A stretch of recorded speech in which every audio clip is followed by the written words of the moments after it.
ஸ்கூல்ல எஸ்ஏ எழுதுனா ஏஐ, வேலையில இமெயில் எழுதுனா ஏஐ, இமோஷனல் சப்போர்ட் தேவைன்னா கூட ஏஐ. எந்த அளவுக்கு ஏஐ யூஸ் பண்ணா சரி, எந்த அளவுக்கு ஏஐ யூஸ் பண்ணா தப்பு, இளையர்களை கேட்டு தெரிஞ்சுக்க போறோம். இது தமிழ் முரசின் ஜென் ஜி அலப்பறைகள் 2.0.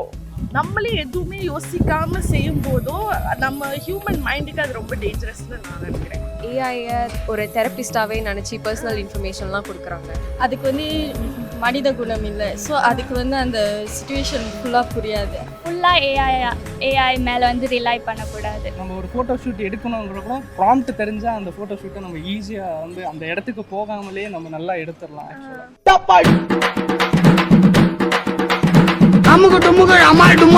உயர்கல்வி நிலையங்களில் செயற்கை நுண்ணறிவு பயன்பாட்டை சிங்கப்பூர் ஊக்குவித்து வருகிறது. National AI strategy 2.0, edtech master plan 2030 போன்ற திட்டங்களின் மூலம் மாணவர்களுக்கிடையே திறனாய்வு, கற்றல் மற்றும் எதிர்காலத்திற்கான திறன்கள் வளர்க்கப்படுகின்றன.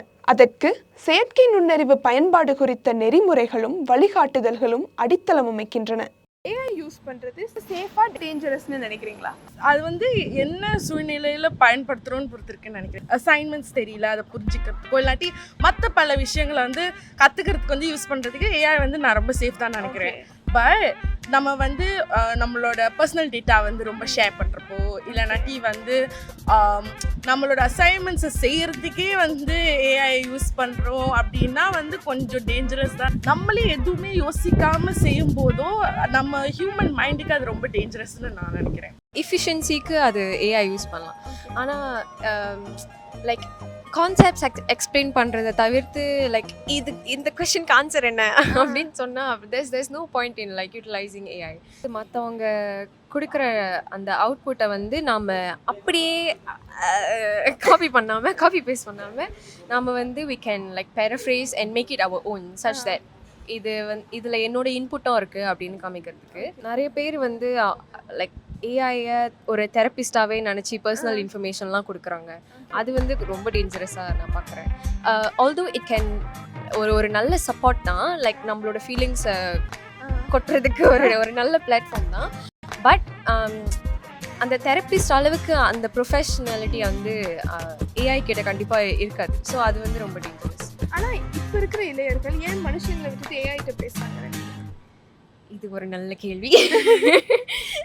ஏன்னா மேபி ஐ திங்க் மற்றவங்க ஜட்ஜ் பண்ணிடுவாங்களோ அப்படின்ற பயம் வந்து நிறைய இளையர்கள் கிட்ட இருக்குது. ஏஐ கிட்ட இது பண்ணால் லைக் நீ இந்த மாதிரிலாம் நடிக்கூடாது அப்படின்னு யாரும் சொல்ல மாட்டாங்க, அட்வைஸும் கொடுக்க மாட்டாங்க. அப்படியா, ஓகே, இந்த மாதிரி ஓகே ஐ அண்டர்ஸ்டாண்ட் அந்த மாதிரின்ற வார்த்தைகளை தான் வந்து ஏஐ பயன்படுத்தும். ஸோ அப்போ அதெல்லாம் கேட்கும்போது நமக்கு கம்ஃபர்டிங்காக இருக்கும். அதெல்லாம் மனுஷங்க சொல்லுவாங்க. பட் யார் வந்து எப்போ ஏதாவது அட்வைஸ் கொடுத்துட்டா நம்ம லைக் அஃபெண்ட் ஆகிடுவோமோ அப்படின்ற பயத்துலேயே நிறைய பேர் வந்து மனுஷங்கிட்ட பேசாமல் இருக்காங்க. சில பேர் வந்து ரிசர்ச் பண்ணும்போது ஏஐ ரொம்ப யூஸ் ஆகுது. ஆக்சுவலாக நீங்கள் பார்க்கும்போது நிறைய ஃபீல்டில் வந்து ஏஐ ரொம்ப யூஸ் ஆகுது ஆக்சுவலாக. அண்ட் அதே மாதிரி நீங்கள் இன்னொரு சைட் அதர் சைட் பார்த்தீங்கன்னா நிறைய பேர் அதனால் வந்து ஜாப் லாஸ் பண்ணுறாங்க. ஆக்சுவலாக எப்போ ஜாப் லாஸ் ஆகுது ஏஐ யூஸ் பண்ணி? ஆக்சுவலாக இப்போ ஒரு ஹியூமன் வந்து ஒரு ஒர்க்கை வந்து 8 hours டைம்ஸ் எடுக்கும் போது ஏஐ வந்து அது வந்து ஒரு 2 hours 1 hour முடிக்கும் போது ஈஸியாக அந்த ஒர்க் வந்து சீக்கிரமாக முடிஞ்சிருது. ஹியூமன்ஸையும் தாண்டி ஒரு ஓவர்டேக் எடுக்குது அப்படின்ற ஒரு மைனஸ் இருக்கும். இப்போ நான் வந்து கஷ்டப்பட்டு ஒரு ஐடியா எடுத்துகிட்டு வந்து அந்த ஐடியா வந்து நான் எடுத்துகிட்டு போய் இது சொல்லி இது ஒர்க் ஆகும் அப்படின்னு சொல்கிறதுக்கு ஒரு டைம் தேவைப்படும். ஒரு period of 3 months or 6 months தேவைப்படும். இப்போ ஏஐ ரொம்ப ஓவராக டெவலப் ஆயிடுச்சுன்னா நான் தேவையே பட மாட்டேனே. அந்த ஐடியா வந்து அந்த ஏஐ கொடுத்துட்டு ஈஸியாக போயிடும். அந்த டைமில் வந்து நான் தேவைப்பட மாட்டேன். ஒரு கட்டத்துக்குள்ளார யூஸ் பண்ணால் நான் சரின்னு தான் நினைக்கிறேன். நம்ம பள்ளிக்கூடத்தில் வந்து வேலை செய்யும்போது அதுக்கெல்லாம் யூஸ் பண்ணலாம்.